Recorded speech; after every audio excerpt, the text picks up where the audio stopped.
নমস্কার বন্ধুরা, কেমন আছেন আপনারা? সান্তনা রান্নাঘরের চ্যানেলে স্বাগত জানিয়ে শুরু করব আজকের পর্বে। বন্ধুরা, সব কাজ গুছিয়ে নিয়ে চলে এসেছি রান্নার জায়গায়। আজকে দুর্দান্ত পর্বে দারুণ স্বাদের রেসিপি। আজকে আমি গোলাপজাম মিষ্টি বানাবো। আপনারা সঙ্গে থাকবেন, আশা রাখছি ভালো লাগবে। আমি এখন উপকরণগুলো কি কি নিয়েছি আপনাদের দেখাবো। 10 টাকা দামে 3 প্যাকেট আমি দুধ নিয়ে এসেছি। সেই দুধটাই আমি কেটে নিয়েছি। এই যে গুঁড়ো দুধ আছে, ময়দা আছে, চিনি আছে, বেকিং সোডা, বেকিং পাউডার আছে, ঘি। এই দিয়ে আমি বানাবো আজকে গোলাপজাম মিষ্টি, দারুণ স্বাদের। আপনারা একবার যদি খান আপনারা বলবেন যে বাজার থেকে আর কিনবো না, বাড়িতে বানিয়েই খাবো। 1 বাটি গুঁড়ো দুধ নিয়ে নিলাম, আর এই বাটিরই 1 বাটি ময়দা নিয়ে নেব।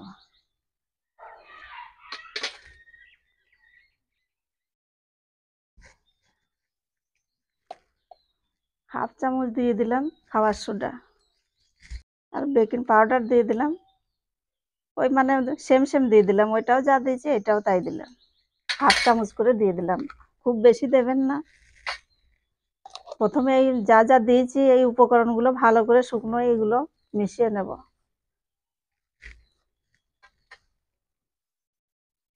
আর আমার কাছে এই মুহূর্তে গরুর দুধ নাই, আমি জল দিয়ে মাখবো। আপনাদের যদি গরুর দুধ থাকে তাহলে আপনারা গরুর দুধ দিয়েও করতে পারেন। আমি শুধু পাউডার দুধ দিয়েই করলাম। এইবার দিয়ে দেব হাফ চামচ ঘি, আর হাফ চামচ নিয়েছি হলো সাদা তেল।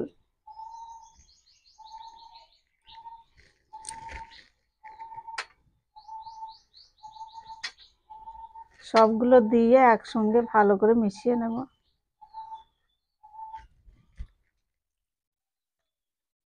অল্প অল্প জল দিয়ে ভালো করে মেখে নেব।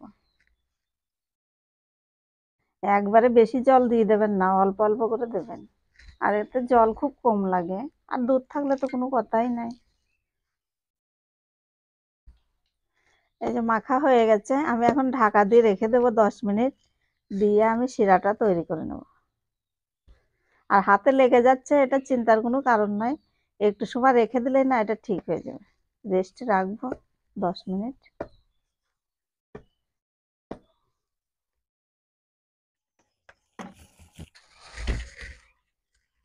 আমি শিরাটা বানানোর জন্য উনুন ধরিয়ে কড়াই বসিয়ে দেবো।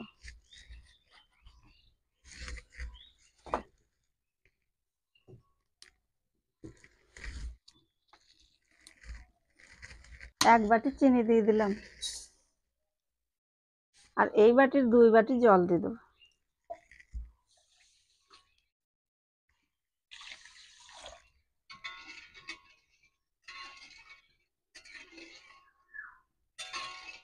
বন্ধুরা, চিনি তো সব গলে গেছে, আর এখন চিনির শিরাটা ফুটছে। আমি 2টো এলাচ ফাটিয়ে আমি থেতো করে নিয়েছি, এই যে সেটাই দিয়ে দেবো। শিরাটা হয়ে গেছে, আমি এখন নামিয়ে নেব। নিয়ে মিষ্টিগুলো বানিয়ে নেব।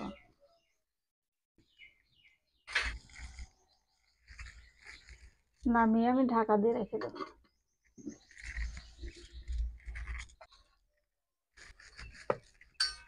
আর একটু মেখে নেব ভালো করে।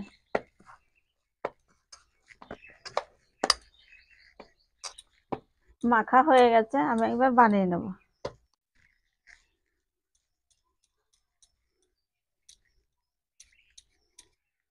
আমি এই যে এই সাইজের করে নেব, সবগুলো এইভাবে বানিয়ে নেব।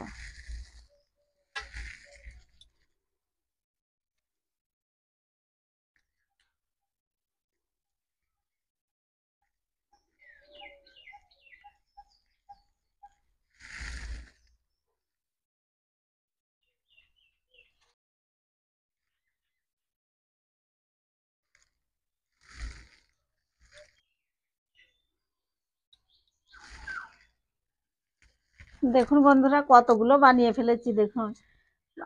আর হলো অল্প খরচে অল্প এসে দেখুন কতগুলো মিষ্টি বানিয়ে ফেলেছি, আর কত তাড়াতাড়ি বানালাম। কত সুন্দর হয়েছে না? খুব সুন্দর লাগছে। ভাজার জন্য কড়াই বসিয়ে দিয়েছি, দিয়ে সাদা তেল দিয়ে দিচ্ছি।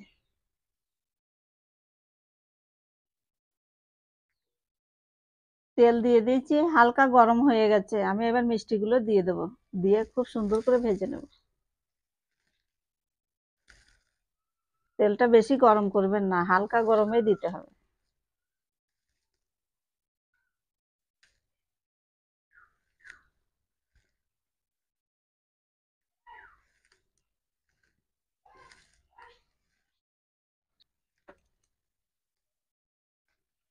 এবার আমি আস্তে আস্তে জাল দিয়ে মিষ্টিগুলো ভেজে নেব। দিদি ভাই দেখুন, কত ছোট ছোট মিষ্টিগুলো বানিয়েছিলাম আর কত বড় বড় হয়ে গেল, কত সুন্দর লাগছে দেখুন।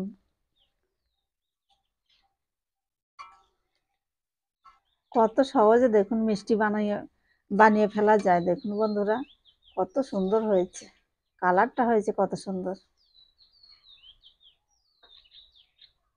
দেখুন তো বন্ধুরা, 5 টাকা সাইজ হয়েছে কিনা। 5 টাকার মিষ্টি আর নাই, সব হয়ে গেছে 6 টাকা। দিদি ভাই মিষ্টিগুলো ভাজা হয়ে গেছে, আমি এবার তুলে শিরায় দিয়ে দেবো। আর দেখলেন তো কত সহজে বানিয়ে ফেলা যায়, আপনারাও কিন্তু অবশ্যই বানাবেন এইভাবে। কত তাড়াতাড়ি হয়ে গেল। শিরায় দিয়ে দিলাম। আপনারা দেখে বলবেন যে দোকানের মতো হয়েছে কিনা। সব তুলে দিয়ে দিলাম শিরায়। এখন আধ ঘন্টা শিরার মধ্যে থাকবে, তারপরে তুলে দেখাবো আপনাদের।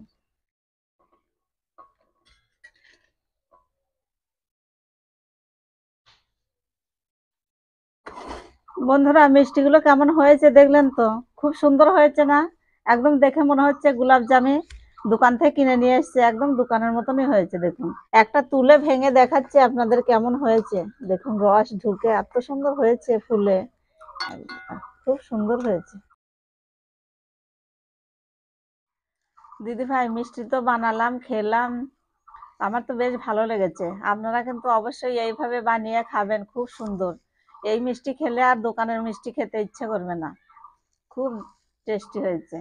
তা আমার তো বেশ ভালো লেগেছে, আপনাদের কেমন লেগেছে কমেন্টে জানাবেন। যদি ভালো লাগে লাইক করবেন, শেয়ার করবেন, সাবস্ক্রাইব করে পাশে থাকবেন। ফিরে আসছি আগামী পর্বে অন্য কোনো রেসিপি নিয়ে, ততক্ষণ ভালো থাকবেন আপনারা।